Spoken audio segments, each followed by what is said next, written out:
Hello, this is Mel Thompson, and this is a podcast in a series of podcasts about political risk.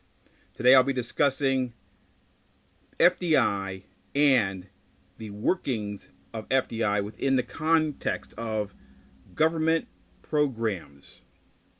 Government programs such as the Global Food Security Act, which is part of the Feed the Future initiative. Now, this particular program, which is a U.S. government program, combats global hunger. The genesis of this program can be traced back to the G8 summit of 2009, where world leaders decided to place global hunger at the top of the agenda. Now, from the G8 meeting, this idea has grown into an initiative to boost agricultural productivity as a tool to combat global hunger. This policy, as a concept, would not be workable without strong supply chains.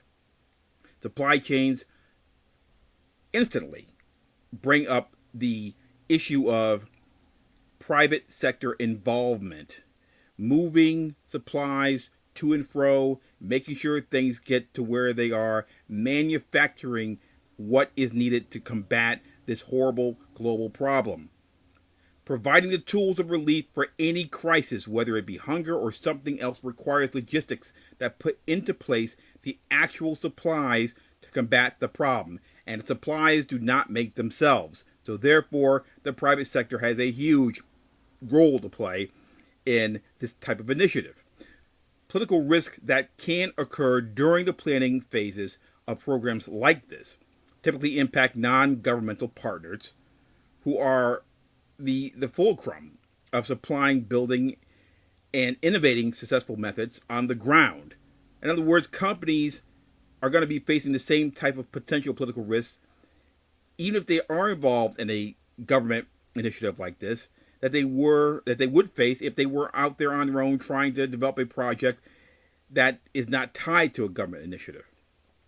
In other words, keep your eye on the ball. The same type of political risks are always going to be there when you are in a host country. Even if you are working with the U.S. government on a project to feed hungry people, if you are a private actor, you still need to keep your eye on the ball and be aware of all potential political risks within that host country, just as if you were there on your own. Now, global famine is a resolvable crisis. It can be eradicated. It can be reduced and destroyed if we all work at it and we all work together.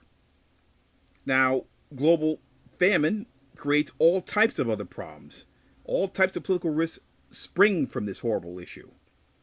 When the private sector embraces the government programs that are created, like the Global Food Security Act and the Feed the Future initiative, we see strong supply chains to target areas that can pull together and come out of a mess that should never have happened to any living person in the first place. Once government and the private sector start to work on these initiatives in these poverty-stricken areas, you see a lot of productive opportunities that can be turned into foreign direct investment targets down the road. In a sense, what I see is a bigger picture, and that picture involves a public-private partnership working within the framework of the Global Food Security Act and the Feed the Future initiative to alleviate hunger and in turn poverty by opening the door to foreign direct investment. Foreign direct investment meaning projects that are created to create jobs and opportunities down the road once people are fed, once they are stable, once they are in a much better place. Then the opportunities can be created. You cannot have a workforce that is malnourished and having all types of medical issues because they are not fed. Once you tackle this problem by working with the government, then you're creating your own opportunities. And you're also doing above and beyond creating opportunities for yourself to make money. You're doing the right thing.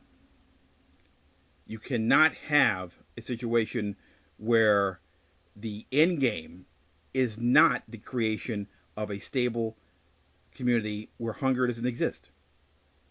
The end game that comes from that end game is the creation of solid foreign direct investment targets. And these targets are going to be popping up where there were none before. What the private sector needs to do and must continue to do is to embrace and offer to work wherever possible with the U.S. government to form a partnership to eradicate hunger and poverty by doing and working on projects that are attainable, that are targeted, that can actually improve the lives of other human beings. You are actually creating opportunities that can make you money down the road. But as I said before, you've got to do the right thing first. Government ideas and private sector involvement can equal success, and more importantly, they can equal the resolution of moral responsibilities. We all have to feed and take care of the weakest among us. This has been Mel Thompson.